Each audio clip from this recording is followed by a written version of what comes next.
Ah bah quand même. Bonjour, c'est Marion de User Agents. On est aujourd'hui au Hub Retail et e-commerce forum où une bonne partie de l'agence est présente, que ce soit dans les allées, sur notre stand, mais aussi sur scène puisqu'on a une masterclass et une conférence de prévu. C'est parti, je vous emmène avec moi dans les coulisses. Quoi?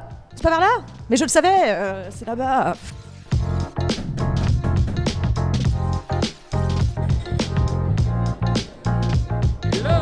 À ton avis, quels sont les plus gros enjeux des retailers en 2024 sur leurs projets digitaux?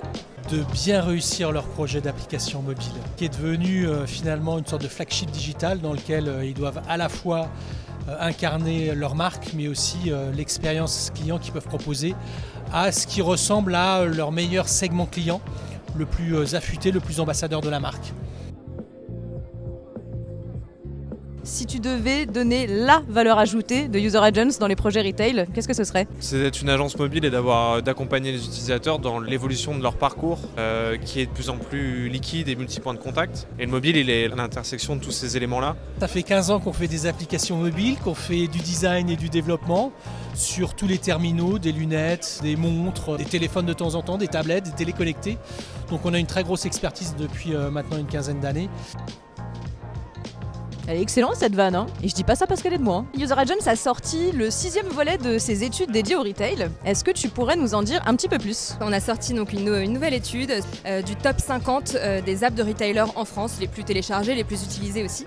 Et c'est une analyse plutôt UX/UI sur 3 pages clés qui sont celles qui ont le plus de trafic et en tout cas qui convertissent le plus. Il y a la homepage, donc la page d'accueil, la PLP qui est plutôt le catalogue produit des marques, et enfin la fiche produit, la PDP.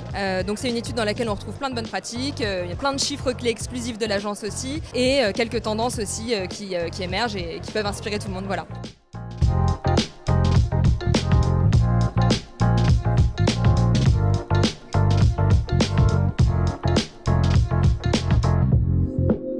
On vient de terminer la session de cet après-midi avec une masterclass et une plénière. Alors pour commencer, Damien, est-ce que tu peux nous dire comment ça s'est passé? En fait, on se rend compte qu'une demi-heure pour parler des applications, c'est pas beaucoup. Et ce qui était intéressant, c'est on se rend compte que maintenant, il y a une multitude quand même de marques où le sujet de l'app les intéresse beaucoup parce que il y a un vrai sujet ROI, de PNL qui est dans le positif. Et voilà, ça génère de la croissance. Et toi, Mickaël, si tu devais retenir une seule chose de ce salon, qu'est-ce que tu nous dirais? Ce qui est intéressant, c'est qu'on voit qu'il y a encore des sujets qui n'ont pas été craqués un peu par les entreprises, qui reviennent beaucoup. On a beaucoup parlé d'omnicanalité dans différents sujets, chez Gémeaux, chez Carrefour, chez Kiabi. Ça montre qu'en fait, ces transformations ne sont pas si faciles que ça, mais que c'est des sujets en tout cas sur lesquels il y a un vrai apport de valeur et les entreprises ont décidé de se consacrer. Petit point à mi-parcours en direct de la scène ici, puisque... Quelles sont selon toi les grandes tendances du retail pour cette année 2024? Aujourd'hui, c'est l'IA, il y en a partout. L'IA générative. Un des enjeux, c'est de l'IA générative utile, soit pour le client, soit surtout nous pour les équipes en interne, pour faciliter leur quotidien. Le mot du salon cette année? Intelligent. Un salon peut-être un peu plus intelligent et pragmatique que les années précédentes. On est sur des solutions efficaces, efficientes, activables et maintenant. Intelligent parce qu'on a beaucoup parlé d'intelligence artificielle et notamment d'IA générative.